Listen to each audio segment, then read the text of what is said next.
você atrai para sua vida exatamente o oposto daquilo que você deseja, já está meio desesperado, desesperada porque isso acontece, não sabe o que fazer, presta atenção. Eu vou te dar uma luz hoje sobre isso. Até para você tirar um pouco desse seu sentimento de culpa, de não capacidade, de estar sendo punida por Deus, de não ter sorte. Todas essas coisas que vêm à mente. Meu nome é André Elias, venho estudando sobre essas questões do comportamento humano e do porquê que as coisas acontecem como elas acontecem.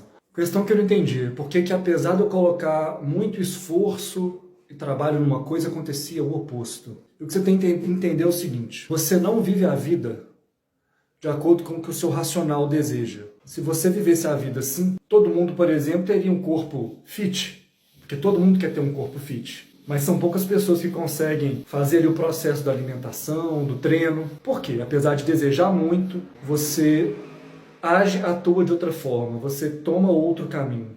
A questão é que a sua mente racional, que é essa mente que você usa para tomar as decisões e desejar as coisas, não é a que comanda a sua vida. Nossa mente, quando adulto, nós temos 3 cérebros. O cérebro primitivo, que é aquele do lutar ou fugir. Sabe quando a pessoa passa aquela situação extrema que ela tem que reagir? É esse cérebro que age, todo animal tem. A mente racional, que é o córtex, que é essa aqui das decisões. E o subconsciente, ou o inconsciente. E é esse que comanda a coisa toda, para falar a verdade. Por quê? O nosso cérebro racional, o córtex, ele consegue gerir de 2 a 7 processos ao mesmo tempo. A mente subconsciente, ela é 4 milhões de vezes mais rápida do que a mente racional e consegue gerir incontáveis processos. Afinal de contas, o subconsciente, nesse momento, está gerindo todo o processo do seu corpo, toda a sua coordenação motora. Sabe quando você vai aprender a fazer uma coisa nova, que você tem que ficar ali pensando, por exemplo, dirigir, você pensa, pisar na embreagem, trocar a marcha, você tem que ficar pensando em cada processo. Depois vira automático, certo? É o subconsciente que controla isso. A questão é que é também o subconsciente que controla as nossas emoções. E a forma com que você vive e atrai as coisas é determinada pelo subconsciente. Esses padrões que ficaram ali, programados na sua mente subconsciente, de como você vai viver a sua vida, de forma emocional. De como você vai relacionar com amor, com trabalho, com dinheiro, com prazer, com dor. Quando a gente é criança, a mente racional não está pronta ainda, até os 7 anos de idade. Existe apenas o subconsciente. E ele vai fazendo essa programação de acordo com as nossas experiências. Então você pode, por exemplo, ter programado, relacionamento afetivo a ser maltratado. Por exemplo, seu pai tratava sua mãe mal. Estou dando um exemplo bem genérico, tá? E aí você entendeu que é assim que é o relacionamento. Você ama seus pais, você aprendeu daquele jeito.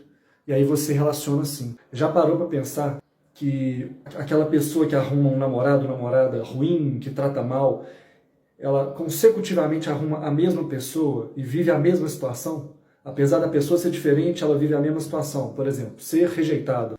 Mas então, não precisa ficar desesperado. Por quê? Da mesma forma que existe essa programação, você pode identificar esses padrões e reprogramar.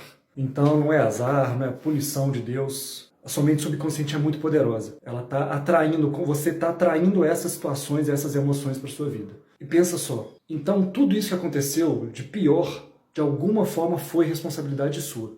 De alguma forma você atraiu isso, você criou isso, você colheu as consequências das suas atitudes. Então, isso pode parecer um pouco ruim a princípio, mas pensa que isso te dá o poder de mudar tudo. Nesse vídeo aqui, para não ficar muito longo, eu não vou falar mais sobre isso, mas apenas para te passar isso, para você entender como que funciona isso. Da mente subconsciente, do que está gerindo o impulso que te dá para fazer as coisas, por que você continua agindo da mesma forma. Eu fiz um vídeo sobre você correr atrás das pessoas, recebi muitas pessoas falando que não consegue parar de correr atrás de alguém que te trata mal, então estou fazendo esse vídeo aqui em explicação, assiste esse vídeo aqui depois e me segue aí, que eu vou fazer a parte 2 desse vídeo, explicando melhor como você identifica isso. Também devo fazer alguma live para bater um papo com as pessoas, para ajudar você a identificar esses padrões, para poder modificar isso na sua vida, tá bom? Valeu!